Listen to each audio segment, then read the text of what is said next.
পড়াশোনার পাশাপাশি ফ্রিল্যান্সিং করে কি আদৌ ইনকাম করা যায়, সেই বিষয়ে আপনার মতামত প্রকাশ করুন। হ্যাঁ, অবশ্যই একজন ছাত্র হিসেবে লেখাপড়ার পাশাপাশি ফ্রিল্যান্সিং করা যায়, যেটা বর্তমান বাংলাদেশে সমগ্র বাংলাদেশ কাম করছে। এমনকি আমাদের উল্লাপাড়াও অনেক ছেলেপেলে আছে যারা আমাদের কাছ থেকে বাজেট অনুযায়ী পিসি নিয়ে গিয়েও ফ্রিল্যান্সিং করছে। আমরা তো শুনতে পারি যে ফ্রিল্যান্সিং করতে গেলে নাকি 1 লক্ষ টাকার কম্পিউটার কিনতে হয়, সেই ব্যাপারে আপনি একজন দোকানদার হিসেবে আপনার মতামত প্রকাশ করুন। ঠিক আছে, ফ্রিল্যান্সিং করতে গেলে টাকা 1 লক্ষ টাকার পিসি দরকার, তো অনেক মাপকাঠি আছে।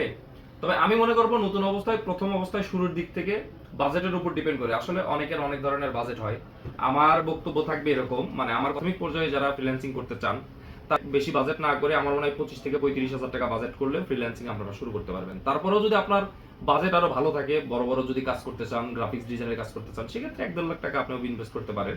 শুরুর ক্ষেত্রে কাজের উপর ডিপেন্ড করে আপনার পিসি বা বাজেটের মধ্যে পিসি বানানোটাই সর্বোচ্চ বেটার হবে। আচ্ছা, সর্বশেষ প্রশ্ন, আমরা যে সুমন আইটিতে আসছি, মানে আপনি একজন দোকানদার হিসেবে উল্লাপাড়ার এখানে যদি কোনো ছাত্র কম্পিউটার বানানোর জন্য আসে, সে ফ্রিল্যান্সিং করতে আগ্রহী বা তার ওই রকম অর্থ অ্যাবিলিটি নাই, সেই ক্ষেত্রে আপনি কতটুকু ডিসকাউন্ট করবেন তার জন্য?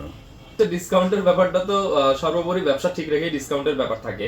এরকম হয়, এরকম অনেক ক্ষেত্রেই হয়। যেমন ফ্রিল্যান্সিং যারা করতে আসে আমাদের মফস্বল, আমাদের উল্লাপাড়াতে বা প্রান্তিক এলাকাতে, আমাদের মফস্বল শহরে ফ্রিল্যান্সিং যারা করতে আসে, টাকা ধার করে নিয়ে আসে, গরু ছাগল বিক্রি করে নিয়ে আসে, অথবা বাপ মার মাধ্যমে বিভিন্ন এনজিও থেকে টাকা পয়সা উঠায় নিয়ে আসে। আমি এরকম অনেক দেখছি যে ওরা বাজেট করে নিয়ে আসে 15,000 20,000, অনেক সময় তাদেরও কষ্ট হয়, আমারও কষ্ট হয়। তো এই ধরনের কাজ আমি এর আগেও করছি। তারপরেও নতুন করে বলা যায় যে যদি কেউ আসে এরকম, অবশ্যই তাদের জন্য আমি দেখবো, সর্বাত্মক চেষ্টা করবো। ধন্যবাদ সুমন আইটি সুমন ভাইকে তার মতামত প্রকাশ করার জন্য। তোমাকেও ধন্যবাদ।